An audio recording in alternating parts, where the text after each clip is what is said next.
Now, several years ago, when I was still allowed to travel to Palestine, I sat in Sheikh Jarrah in the home of a Palestinian family who had the extension of their home taken over by Israeli settlers. And they told us of how the settlers regularly attacked them, including with dogs. Now, one of the family was a serious young man called Mohammed. He was in his early teens, and we said to him, "Mohammed, what do you want to do? What do you want to be when you grow up?" And Mohammed looked at us and he said, "When I grow up, I want to be a lawyer, because I want to go to court. I want to get the settlers removed from our home so we can live a normal life." Now, Mohammed is now in his early 20s, and the settlers still occupy half of his home.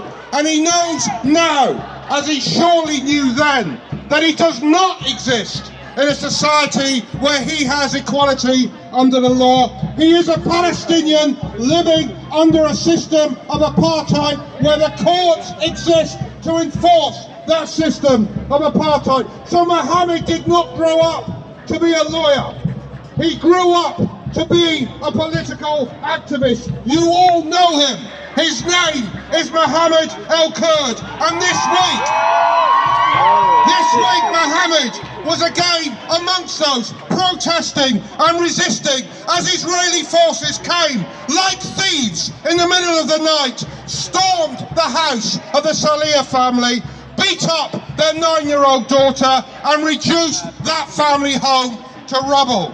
Now, last May, we marched in our hundreds of thousands because we saw the bombs falling on Gaza, because we saw entire families, every single member, crushed to death under rubble, because we saw children incinerated, and because we saw Palestinians in Sheikh Jarrah being forced from homes they have lived in for decades. But we knew, and the people in Sheikh Jarrah knew, that once the bombs stopped falling on Gaza and the world's attention turned elsewhere, Israel would continue with its program of ethnic cleansing, would try to pick off the families in Sheikh Jarrah one by one, demolishing their homes one by one, hoping that the world would remain silent. Well, we refuse to be silent.